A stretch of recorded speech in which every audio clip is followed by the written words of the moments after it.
If you're looking for an easy recipe packed with flavor that whips together in a snap, then you've got to try my butter chicken recipe. This is actually one of the recipes that I make most often at home. It's that good. Hey, you're watching Preppy Kitchen, where I, John Cannell, teach you how to make delicious homemade dishes to share with your family and friends. This butter chicken will be ready before you know it, so let's get started. First off, let's do a little bit of prep. We're gonna chop about 1 cup of onion. You could use a little bit more or a little bit less.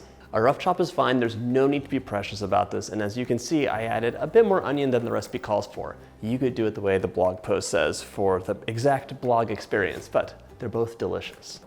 Now it's time to mince about 3 tablespoons of garlic, and in my estimation, that would be 1, 2, 3, 4, 5, 6 cloves. You could add a little bit more or a little bit less, totally up to you. I like to give my garlic a good smash to get that skin loose and also move some of the oils around inside of there. After you've removed the skin, time to give it a good mince, which is really just a fine chop. Are you kidding me? Don't think you're gonna slide on by last clove of garlic. All right, the last thing I have to chop is fresh ginger. Fresh ginger is an amazing ingredient. Don't be intimidated by the wonky shape. We're gonna use about 3 tablespoons, so that would be around this much, but once again, it's totally up to you. Use a spoon to just scrape the skin off. It's gonna be really easy. So now we're gonna slice the ginger. This ginger root has a ton of fiber in it, so you don't want massive pieces. Mince them up nice and small. Everything will cook down really well. While you're doing all of this, you might as well have a pot of rice getting ready.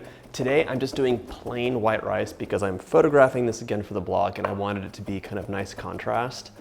But normally I would either add some garam masala or turmeric, chili, curry powder, all of my favorite spices, a lot of cardamom too, and have a really tasty rice. I prepped my ingredients. I have a Dutch oven over medium heat, and now it's time to add in the butter. For butter chicken, hello. Let the butter melt, and then it's time to add the spices in. We're adding the spices with the melted butter. It's gonna bloom them and really expand the flavors and give you just wonderful aromas and everything delicious. My butter's melted, it's already starting to brown. It's time to add the spices, starting with 1 tablespoon of curry powder. It's a generous tablespoon, but that's how we roll. And then 2 tablespoons of garam masala. Garam masala is a spice blend, so you could make it at home if you don't have this specific spice.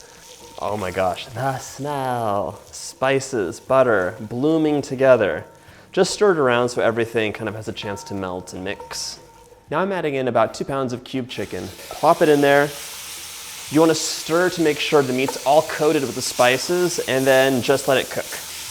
After the chicken's been mixed around a bit, it's time to add in the onions, the garlic, and the ginger. So let's dump it all in.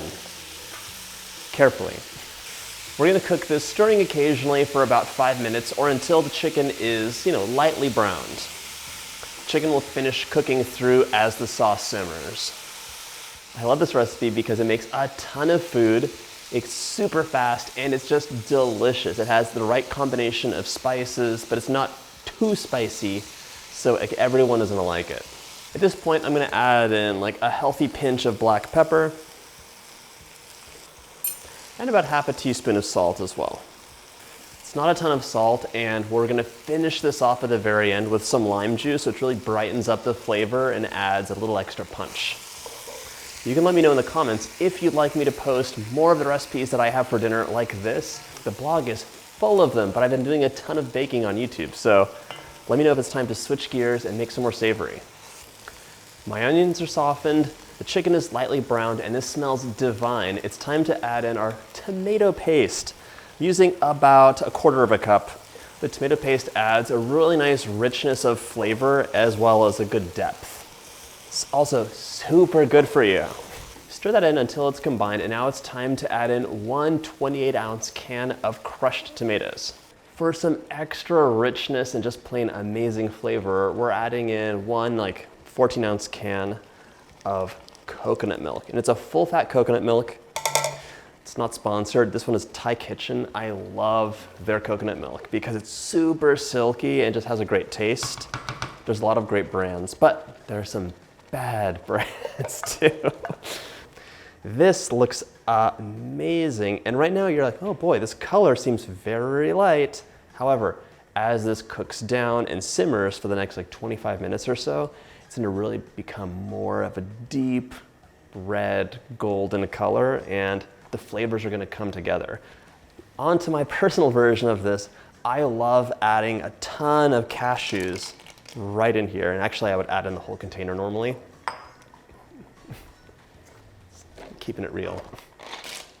So when the cashews cook down and simmer with all the juices, they're gonna absorb it, become really soft and buttery, and they give you like a nice buttery crunch, and they're just delicious.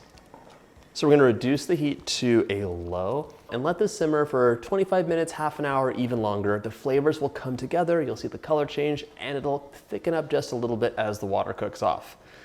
Stir occasionally too, always a good idea. My butter chicken's been simmering, and you can see this lovely, rich, almost burgundy color has come out. It's really infused a lot of flavors, and it's ready for the final touch, which is a really healthy squeeze of fresh lime juice. This will brighten up the flavor, add a ton of contrast, and just wake everything up. You're gonna love it. I usually add the juice of 1 lime to the pot, and then I give like little wedges if people want some more. Stir that lime juice in, and as you can see, I already have a little bed of rice ready to plate this up and eat it, because I'm having dinner early tonight with you.